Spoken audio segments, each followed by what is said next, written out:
And welcome into this edition of KOIN Conversations. I am morning anchor and co-host of AM Extra and of KOIN 6 News this morning, Travis Teich.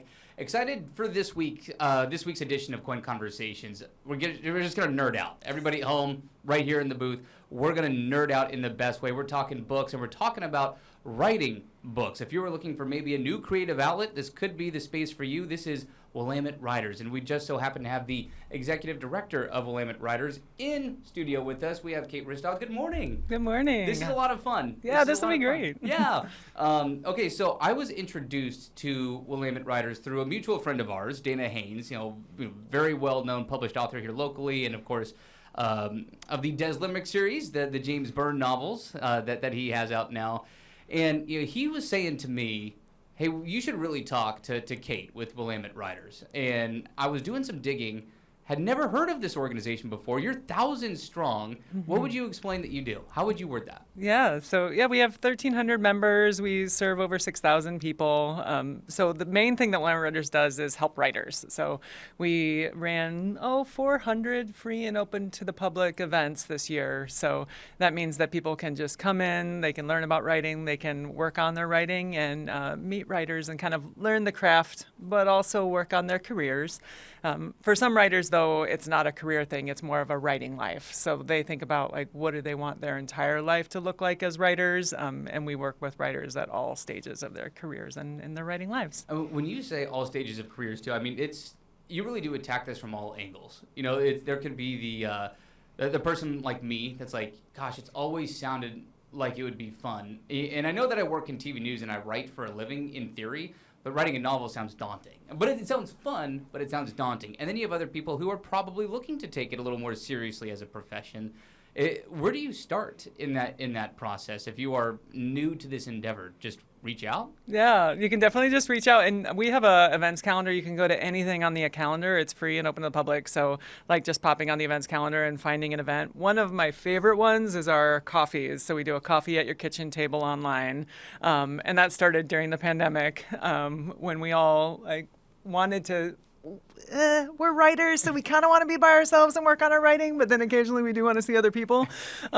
So we meet and we talk about writing, and we talk about everything from goats to books to dogs. And you're right, where you'll have people on there who've written 10, 11, 12 books, and you'll have people who are just starting out, or we also, we have poets and screenwriters and people who are working for the stage and people who are working for newspapers. So It's kind of the whole range of artists and creators. People who you may consider to be naturally introverted, but then there's still a social connection through this medium, right? It's massive. It's so great to to have a meeting where you're meeting with a bunch of writers, because then you can also get used to talking about your work or get used to talking about what you want to be writing. Yeah. So one of my questions with writers is always oh, what are you working on? Or what do you wish you were working on? Mm-hmm. Because a lot of times we have that idea that, we're going to sit down and write and it's going to be amazing. And then you sit down and you write, or wait, you don't write. Or maybe you do, we call it writing adjacent tasks where you're oh, I got to check my social media, or oh, I got to send a couple emails, or oh, I got to email an agent. There's always all these other things that you could do besides the actual writing. Yeah. Getting to talk to other writers about your work gets you in the right space. How does having that peer support help in general? Because it feels like it could be something, and this is coming from somebody who has absolutely no experience writing novels. So, please jump in where I'm wrong, but it does feel like a space where you think of the person sitting up in their office over their typewriter alone, outlining or writing.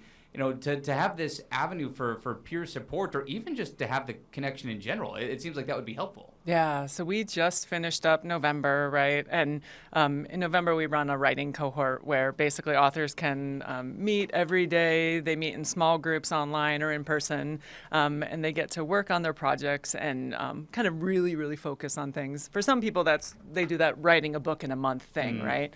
And we can talk about that. But one of my favorites was Richard Leese, and Richard is a poet.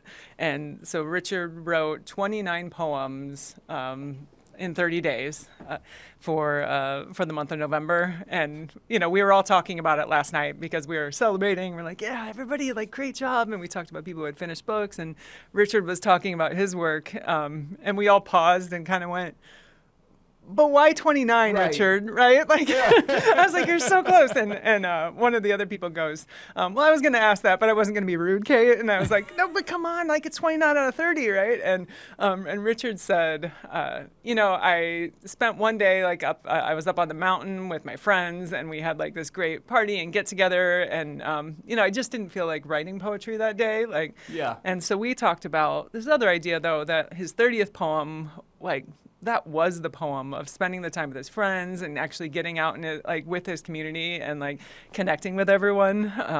And then somehow we turned that into a poem. So he already wrote his 30th poem because it was about sometimes the poem is the one that you don't write. Yeah. So. That's beautiful. I love that. As I continue to look into what Willamette Writers is all about, that connection, the peer support, and the education. I'd love to learn more about some of the workshops. And I'll kind of leave this up to you, whether it's novel writing, or I know screenwriting is a big piece. I know you mentioned that, poetry. Who are leading these workshops? Yeah, so all of the workshops themselves are led by industry professionals or authors. So sometimes we use that phrase industry professional because that can be publishers, that can be editors, that can be agents. So we invite agents, editors, publishers, authors to come speak at the workshops.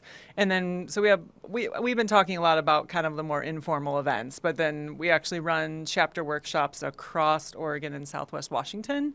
So you can go to the Fort Vancouver Library up at Three Creeks in Vancouver. You can go over to Newport Public Library over in Newport. Yeah. So those meetings are once a month, and those are like workshops that are meant to kind of give you the craft and career advice that you need to actually build out your writing career and your writing life.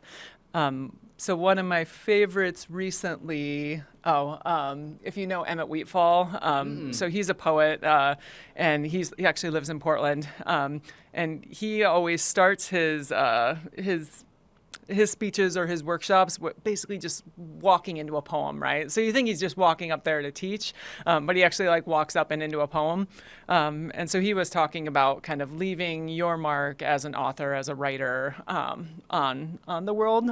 So it was more of like an inspirational workshop. Yeah. And then we do the other ones that are more like, all right, so let's work on your dialogue, or where do you Sure. put those commas, or what's grammar? I don't know what grammar is, so don't ask me. I would imagine too. The inspirational side is awesome, but I feel like with the novel too, are these resources where as a writer you get to a certain point and you need that person to proofread it, to kind of be a pseudo editor, if not an editor. Can you step in that capacity? Yeah, so let's talk about that, because one of those things that people are like, oh, I'm going to write my book, right? And then let's say you do sit down, right, and we'll go there, and then we'll hit the end of that in a little bit. But when you sit down to write, one of the things that I personally think is helpful is just writing, so not editing. So if for me that means that sometimes I'll write by hand. Dana does that as well. So he'll write by hand, because if you're one of those people that's constantly editing, you won't get past the first or second chapter, because there's always something you can fix. So if you can write forward and write towards the end of the book, you'll learn a lot along the way, and the book will change, and ultimately you'll have a lot you need to edit. But making it to the end, we always say that the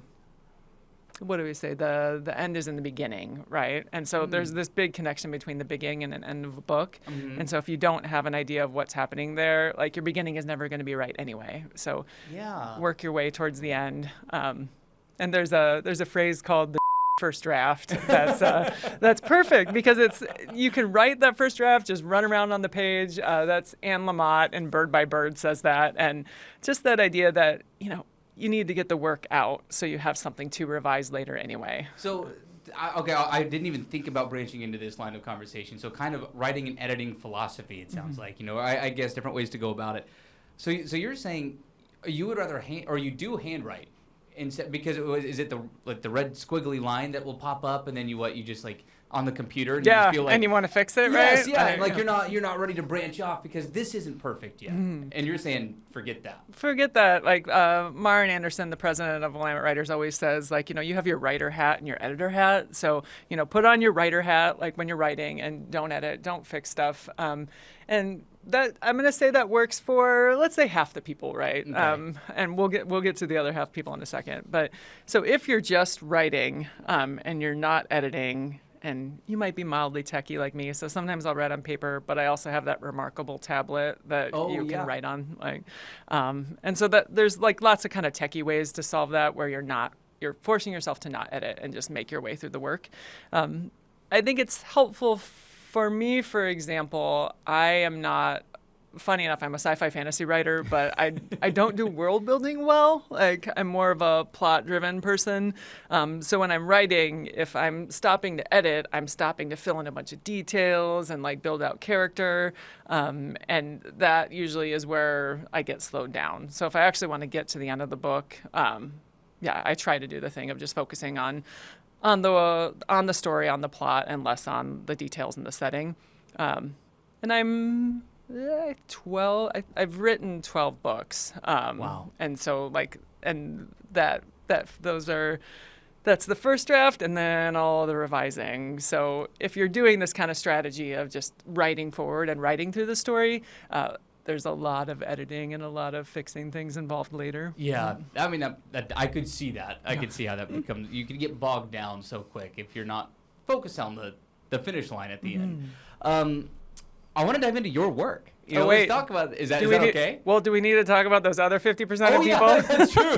Because the other 50% of people are like, No, the only thing I would add on, so for some people, I have a friend named Robert who's a librarian, and he's fantastic. But when he writes a book, his outline is as long as my first draft. Seriously? So he plans it out, he works it out, he thinks it through, he adds in things as he's going.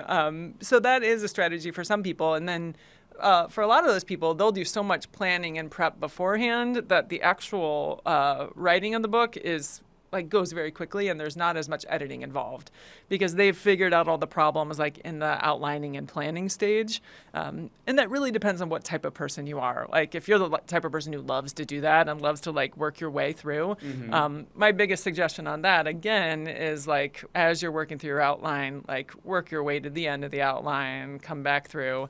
And that super, super long outline is not very common, but there are lots of people who like to plan and think and work their way through. So how as a writer do you learn what your style is? Is it just trial and error? Yeah, it's funny. I was talking about this with a bunch of students actually.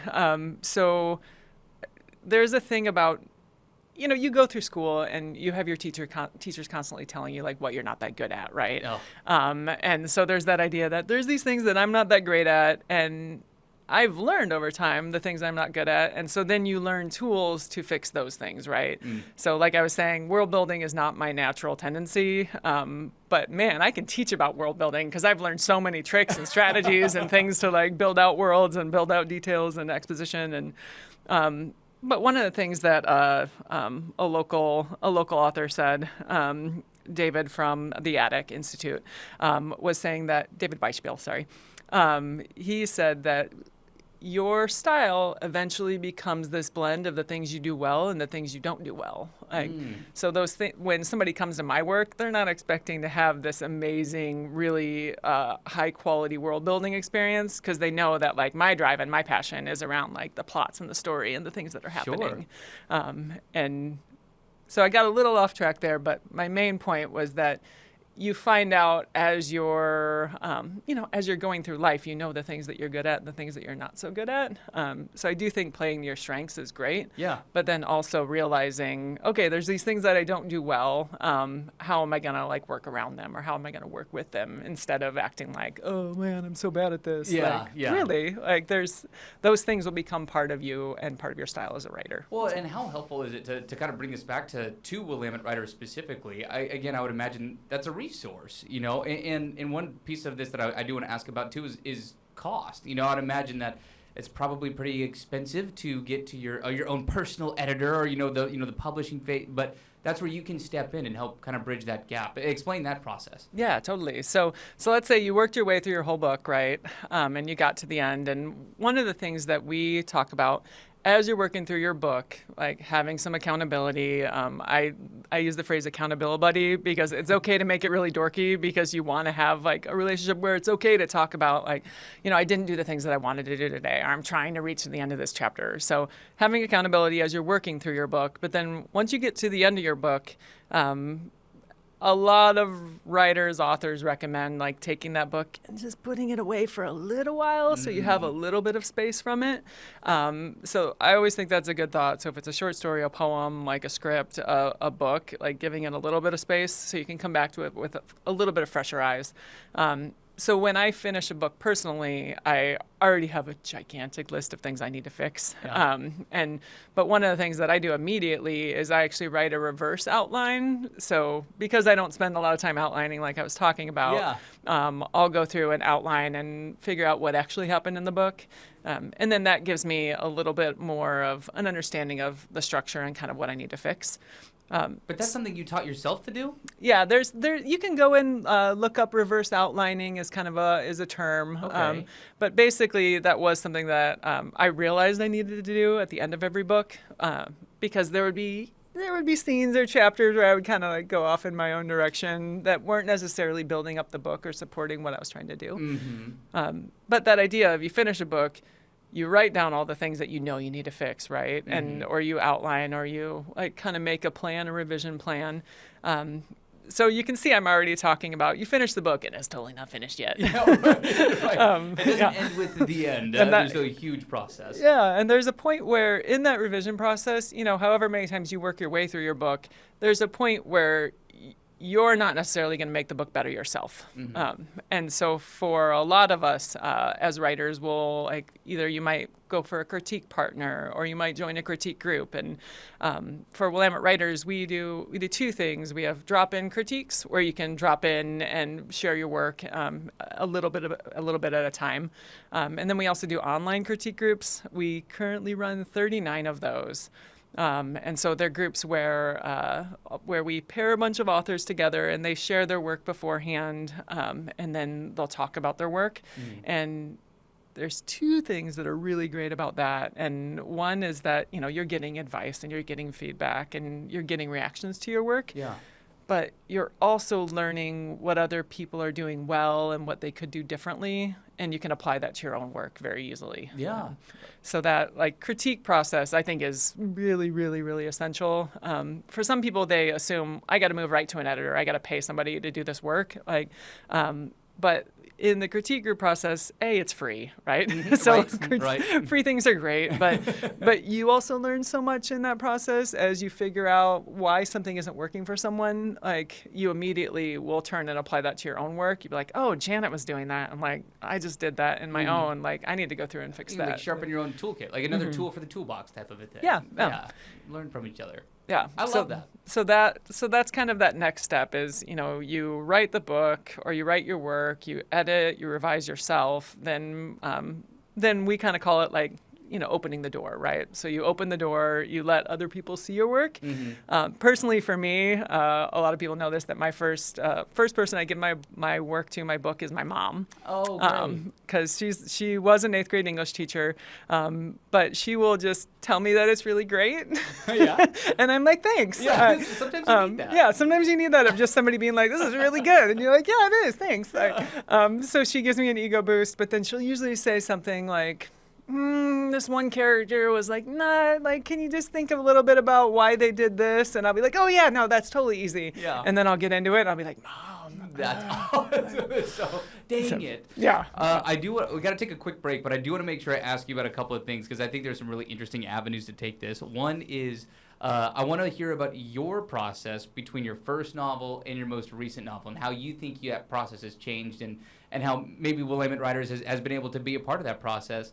One thing I also think that is fascinating with authors is there's this vulnerability piece that comes with putting your work out there, whether it's rejection or, gosh, now it's published, I hope I'm accepted.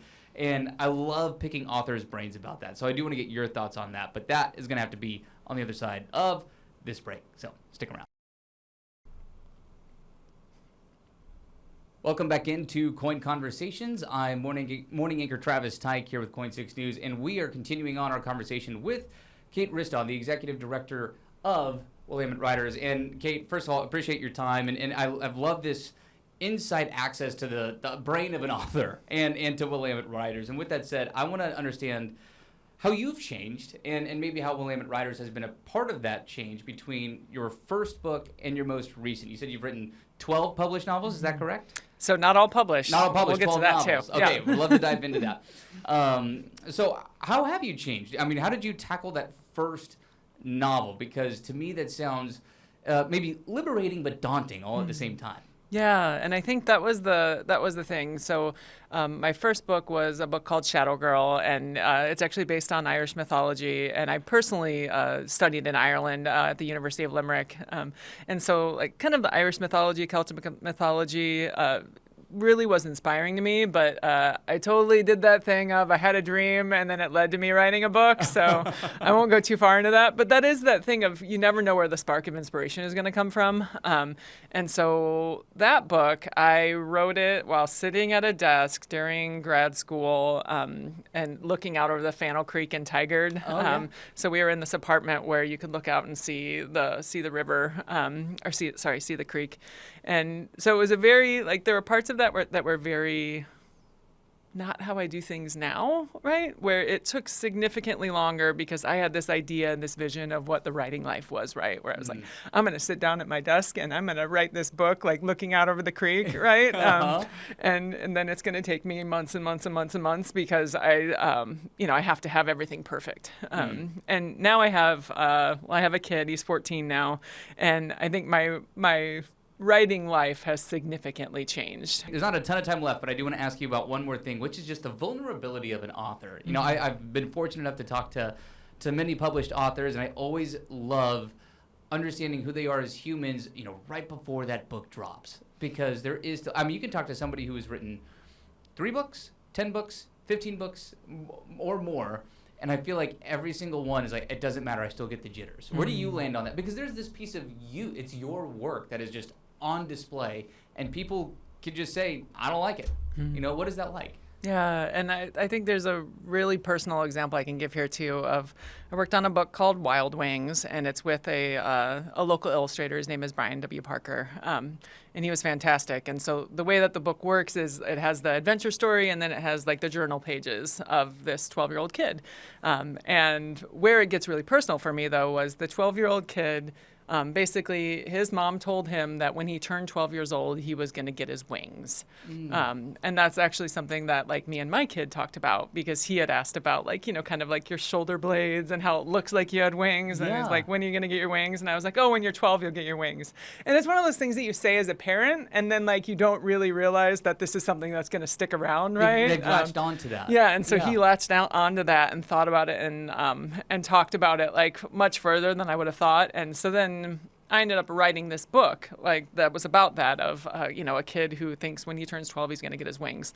In the course of the book, it ended up where his mom dies before he turns 12, and so and then he doesn't get his wings, and so it's kind of like this devastating dealing with it piece.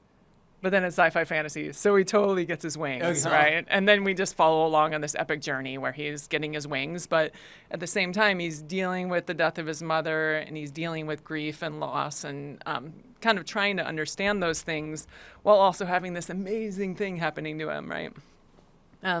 And so for me, that book was, and most books for people are like intensely personal, because you're writing out of your experiences and you're writing trying to understand like the world and But this one especially. what's happening. Yeah, that one, it's still hard for me to read because I was also, like I had mentioned, my son had heart surgery, and like so much of that was also kind of like in that book in different ways. And so as an adult, when you read a middle grade book, you know, there's the experience that's just kind of like the over the top experience. So here's what's happening. Like in the kids and readers who are not reading as complicated yet can understand. Oh, he gets his wings. Oh, that's great. Oh, he's talking about peanut butter and jelly with his mom. I love peanut butter and jelly. You know, that's so relatable. Yeah, and then like for like me or for an adult reader coming in and reading that, and you're reading about him having like his mom making him peanut butter and jelly, like, and you realize what that means. Right. And so there's kind of a depth to stories, and I love that actually about middle grade because there's like kind of like hope and possibility, but there's also just so much that we go through as people and as kids. So with that story in particular, I mean, before it was out for public eyes to see, and then after it was out for public eyes to see, what was that experience like for you? Yeah, it was.